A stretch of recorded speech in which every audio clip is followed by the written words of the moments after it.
মানুষ একটা অত্যন্ত শ্রেষ্ঠ কর্ম করতে পারেন, সেটা হলো ভুলে যেতে পারা। আর সেটা বরদানের চেয়ে কম কিছু নয়। মানুষকে যখন কোনো কারণে নিজের প্রিয়জনদের থেকে দূরে যেতে হয়, তখন মনে দুঃখ জাগ্রত হয়। তিনি সেই দুঃখকে ভুলতে পারেন।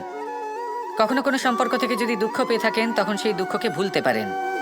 কিন্তু এই সংসারের প্রত্যেক আবেগ, প্রত্যেক বস্তু ভুলে যাওয়া উচিত নয়। বিশেষ করে আমাদের প্রিয়জন, আমাদের পরিবারের সদস্য। যখন এই সংসার থেকে ওনারা চলে যান, তখন যে সৎকর্ম ওনারা করেছেন, যে প্রেরণা ওনারা আমাদের প্রদান করেছেন, কখনো ভুলে যাওয়া উচিত নয়। যখন আপনি কোনো উঁচু স্থানে পৌঁছে যান, আপনি সাফল্য লাভ করেন, তখন সেই সকল বন্ধুদের ভোলা উচিত নয় যারা আপনার সাথে আরম্ভ থেকে ছিল, যারা সবসময় আপনাকে সাহায্য করেছে।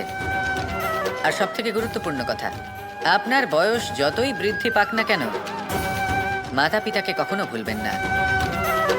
আপনি যতই বড় হন না কেন, আপনি তাদের সন্তানই থাকবেন। অভিজ্ঞতার দিক থেকে ওনাদের থেকে ছোটই থাকবেন।